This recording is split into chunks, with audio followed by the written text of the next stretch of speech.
মুহূর্তে আমরা সিলেটের সব থেকে বড় কোয়েলের পাইকারি বাজার লালা বাজার। তো লালা বাজারে আমরা যে দোকানে মূলত পাখিটা বিক্রি করি সেই দোকানের দৃশ্য এটা। আমাদের পাখিটা সকাল থেকেই আসার পর থেকে ওনারা কাটাকাটি করতেছে। তো আজকের ভিডিওতে কথা বলবো সিলেট কোথায় কিভাবে বিক্রি করেন পাখি এবং কত টাকা বিক্রি করা যায় সকল বিষয় তুলে ধরার চেষ্টা করবো। আর আশা করি ভিডিওটা ভালো লাগবে। ভিডিওটা না টেনে সম্পূর্ণ দেখার অনুরোধ রইল।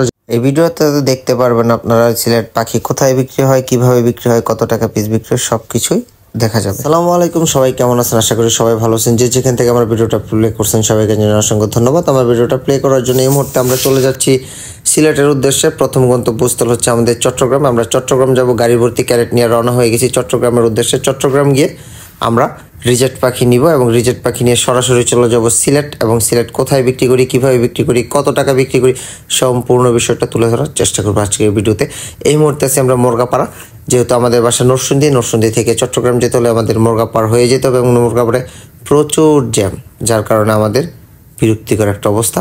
এই মুহূর্তে বেলা হচ্ছে দুপুর 3টা বেজে গেছে অলরেডি। এখনো পর্যন্ত আমরা চট্টগ্রাম হাইওয়েতে ঢুকতে পারিনি, কারণ হচ্ছে প্রচুর জ্যাম রাস্তায়। দেখতে দেখতে আমরা চলে আসছি মেঘনা ব্রিজ। তো এই মুহূর্তে মেঘনা ব্রিজের টুল দিতেছি এবং টুল দিয়ে চলে যাব মেঘনা নদীর ওপার। অর্থাৎ হচ্ছে আমরা কুমিল্লাতে প্রবেশ করে ফেলছি। অনেক দিন পর আবার বাসা থেকে বের হয়ে এত দূরের ট্যুরে যাচ্ছে। আগে প্রতিদিনই মানে বলা যায় সপ্তাহে 3 থেকে 4 দিন সিলেট অথবা অন্যান্য জেলায় ডিস্ট্রিক্টে যাওয়া হইতো। বাট আমি রিসেন্টলি লাস্ট 1 বছর বা এর বেশি হবে আমি তেমন একটা বাহিরে যাই না।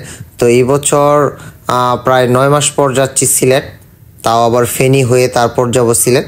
আর যাওয়ার উদ্দেশ্য হচ্ছে অন্য একটা পার্সোনাল কাজ আছে। আমার বড় ভাই যে দোকানটাতে বা যে আরতে আমরা মাল দিই, ওনার সাথে আমার একটা পার্সোনাল বিষয় নিয়ে আলাপ আলোচনা আছে, যার কারণে মূলত আমার সিলেটের উদ্দেশ্যে যাই। এরপর হয়তো আবার নাও যেতে পারি, আল্লাহ যদি কোনো বিপদে না নেয়, তাহলে ইনশাল্লাহ আর যাবো না।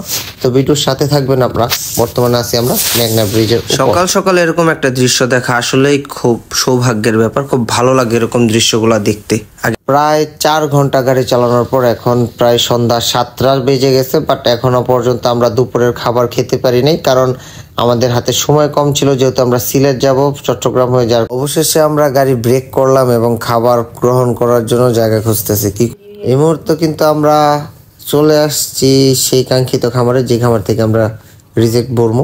মূলত যেখান থেকে রিজেক্ট কিনছি এখানে চলেন আগে রিজেক্টটা একটু আমরা দেখে আসি কি হাল অবস্থা। কারণ আমি যেহেতু খামারটাতে আমি প্রতি বছরই আসি, বছরে 3 থেকে 4 বার আসা হয়। যেহেতু আমি এখানে ওদের সাথে 3-4 বছর ধরে বিজনেস করতেছি। তো আমার সাথে আমার এক ছোট ভাই আছে, ও গাড়ি থেকে ক্যারেট নামায় নিয়ে আসছে সব। আর এই সেই পাখিগুলো, এই পাখিগুলো আমরা আল্লাহ বাঁচাইতো আগামীকালকে সিলেটের উদ্দেশ্যে রওনা হব আলহামদুলিল্লাহ। মার্শাল্লাহ পাখিগুলোর স্বাস্থ্য গ্রোথ সব দিক দিয়ে ঠিক আছে এবং সুস্থ সবল আছে, সম্পূর্ণ সুস্থ সবল পাখি। খাঁচার পাখি যেহেতু, তারপরেও খাঁচার পাখি হিসেবে অনেকটাই সুস্থ এবং সাইজে ভালো আছে। খাঁচার পাখি দেখে একটু তাড়াতাড়ি আসছে, কারণ খাঁচা থেকে পাখি বের করতে বা ধরতে একটু টাইম লাগে বেশি। ফ্লোরে হইলে তো খুব তাড়াতাড়ি ধরা যায়, কিন্তু খাঁচাতে অনেকটা কষ্ট হয়। আর খাঁচা থেকে পাখি বের করতে গেলে হাত কাটতে যায়। তো যার কারণে খামারি নিজস্ব 3-4 জন লোক বলছিলাম রাখতে, ওই ভাইদের রাখছে। আমার অনেক উপকার হবে, ওনারা আছে বইলা আমি একটু তাড়াতাড়ি বের হয়ে যেতে পারবো। আমার টার্গেট হচ্ছে আমি এইখান থেকে, অর্থাৎ হচ্ছে ফেনী চট্টগ্রাম থেকে আমি যেইভাবে হোক 10টা কি 11টার ভিতর এখান থেকে বের হবো। যেহেতু রিজেক্ট পাখি রাস্তায় বেশি একটা দেরি করা যাবে না, কারণ দেরি করলে এগুলা স্টক করে মারা যাবে। রিজেক্ট পাখি বড়ই বেমানান একটা পাখি, একটু দেরি করা যায় না, এরা গরম কোনোভাবেই সহ্য করতে পারে।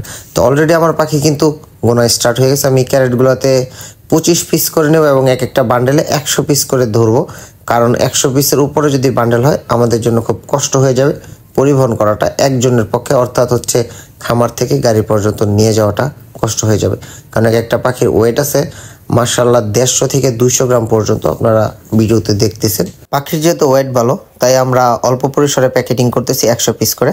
তা আমাদের প্যাকেটিং এর কাজ চলতেছে। খামারের যে ভাইরা আছে কাজ করে দেখাশোনা করে, তারা আমাদেরকে সম্পূর্ণভাবে হেল্প করতেছে। এবং ভিডিওতে বলতে চাই, যারা পাখি বিক্রি করতে চান তারা ফোন দিবেন।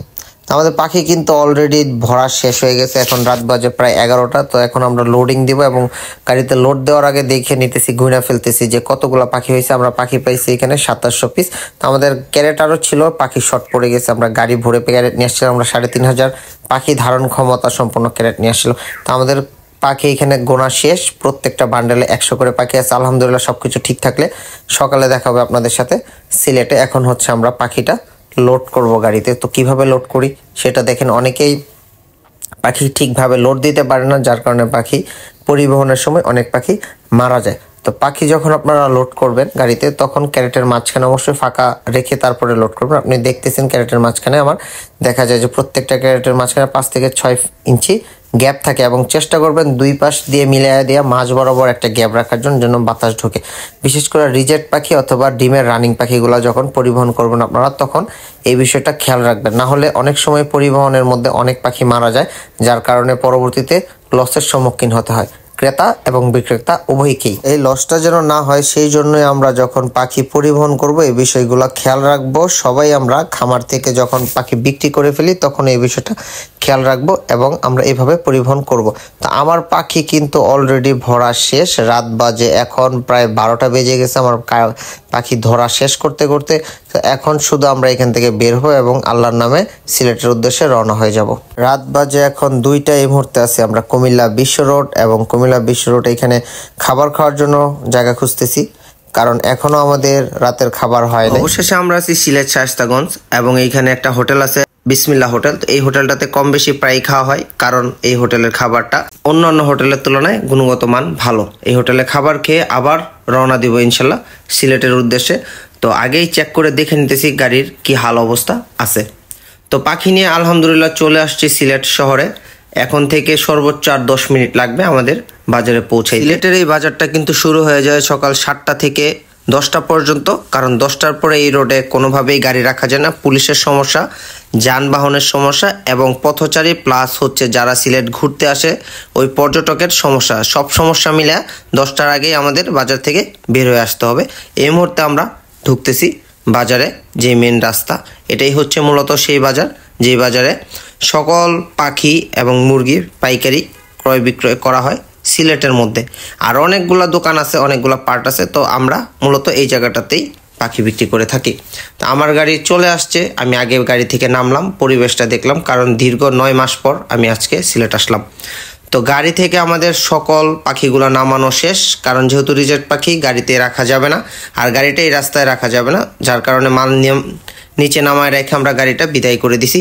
এবং সব শেষ সকাল 10টার আগেই ওরা হচ্ছে 8টার সময় আসলো, এবং আইসা ওদের যেই পাখির কিছু অর্ডার ছিল জবাই করার, হোটেলে যেহেতু প্রসেস করবে তারা পাখিগুলা জবাই করতেছে, এবং আমরা বাইরে থেকে অপেক্ষা করতেছি কখন ওদের জবাই করা শেষ হবে, পাখিগুলা গুনবে, এবং গোনা শেষ হলে আমাদেরকে বুঝাই দিবে, আমরা চলে আসব।